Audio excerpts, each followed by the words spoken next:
For decades, Made in America was a slogan fading into nostalgia. Factories closed, jobs moved overseas, and entire industries relocated in search of cheaper labor and lower costs. But now something big is shifting.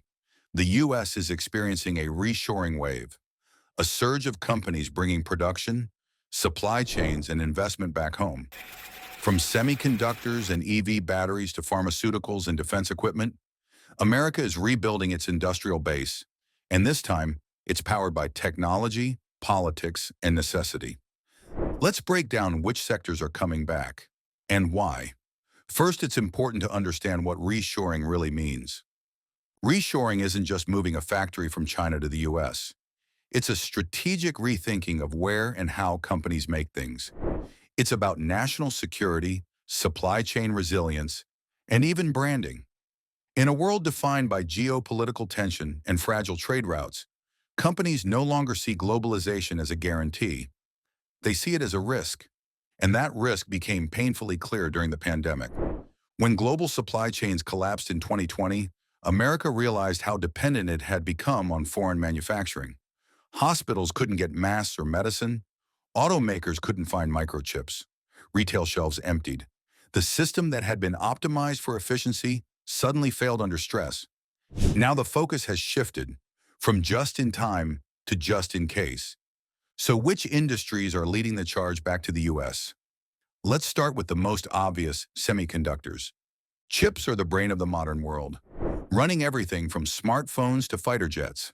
Yet for years, the US made less than 12% of the world's supply. That's changing fast. The CHIPS and Science Act, a $52 billion federal incentive, has sparked a flood of domestic investment. Intel is building multi-billion-dollar fabs in Arizona and Ohio. TSMC, the Taiwanese chip giant, is opening new facilities in Phoenix. Samsung is expanding in Texas. The reason is simple. The U.S. government now views chips not just as an economic asset, but as national security infrastructure. Depending on overseas production, especially from Taiwan, just 100 miles from China, is too risky. Bringing chip-making home means insulating America's technology and defense systems from foreign shocks. Next, electric vehicles and batteries. The race for EV dominance has turned into a manufacturing arms race. Thanks to the Inflation Reduction Act, companies get massive tax credits if EV components are made in North America. That's driving a boom in U.S. battery plants. Ford, GM, and Stellantis are all investing billions in new gigafactories across Michigan, Kentucky, and Tennessee. Tesla is expanding in Nevada and Texas. Meanwhile, foreign automakers like Hyundai and Toyota are building their own U.S. battery facilities to qualify for incentives. Analysts estimate that by 2030, over 90% of EV batteries sold in the U.S. will be made domestically or in close partnership with Canada and Mexico. Then there's pharmaceuticals and medical supplies. COVID exposed another painful truth. America depends heavily on foreign drug ingredients, especially from China and India. Nearly 80% of active pharmaceutical ingredients, APIs, used in U.S. medicine are imported. Now, federal contracts and incentives are bringing production back. Companies like Pfizer and Civica are building new domestic facilities to make critical drugs and generic medications locally. This isn't just about cost, it's about control. The White House has labeled drug manufacturing a matter of national resilience. Supply chain breakdowns for antibiotics or painkillers can become public health emergencies, and reshoring is the cure. Another major sector, defense and aerospace. With global tensions rising, the Pentagon is pushing defense contractors to source components domestically. Everything from microchips to titanium parts is being repatriated. Lockheed Martin, Raytheon, and Northrop Grumman have all announced supply chain restructuring to reduce dependency on foreign materials. And this reshoring wave is spreading beyond defense. Clean energy, industrial machinery, and critical minerals are also coming home.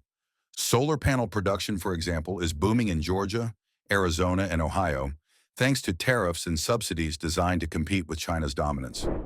Wind turbine manufacturing is expanding across the Midwest. Even rare earth processing, once a lost industry, is seeing new life, with facilities opening in Texas and California to reduce reliance on China's near monopoly. But not every industry is coming back. Textiles, consumer electronics, and basic household goods are still largely offshore. Labor costs and tight margins make it hard for those sectors to compete domestically. Instead, we're seeing nearshoring, production moving from China to Mexico or Central America to shorten supply lines without fully returning to the U.S. Still, the shift is massive. Reshoring and nearshoring combined have generated more than 400,000 new manufacturing jobs since 2021, the fastest pace of industrial job growth in over 3 decades. So why now? What's fueling this transformation? There are 4 key drivers. 1. Geopolitics. Rising tensions with China have made corporate America rethink dependence on Chinese suppliers. Tariffs, export controls, and sanctions are pushing firms to diversify production. China plus one, the strategy of maintaining one Chinese supplier but adding a backup elsewhere, has become standard. 2. Incentives. Federal programs like the CHIPS Act and the Inflation Reduction Act have turned industrial policy into big business. Billions in tax credits, grants, and low-interest loans make reshoring financially viable. The government isn't just cheering from the sidelines, it's writing checks. 3. Technology. Automation and robotics have slashed labor costs, narrowing the gap between U.S. and overseas manufacturing. Smart factories can produce more with fewer workers, making domestic production economically competitive again. 4. Branding and public sentiment. Consumers increasingly prefer American-made products, especially in sectors tied to security, sustainability, and reliability. For businesses, reshoring isn't just about risk, it's also good marketing. Made in America is back in style. But this new industrial revival comes with challenges. Skilled labor shortages are one of the biggest barriers. Many of the workers who once filled factories have retired, and the younger generation hasn't been trained to replace them. The U.S. will need hundreds of thousands of machinists, technicians, and engineers to sustain the reshoring boom. And right now, that talent pipeline doesn't exist. Infrastructure is another hurdle. Power grids, transportation networks, and permitting systems are struggling to keep up with the wave of construction. Even with investment, new factories can take years to complete. Still, the momentum is undeniable. After decades of outsourcing, the U.S. is rediscovering its industrial roots, not as a return to the past, but as a reinvention for the future.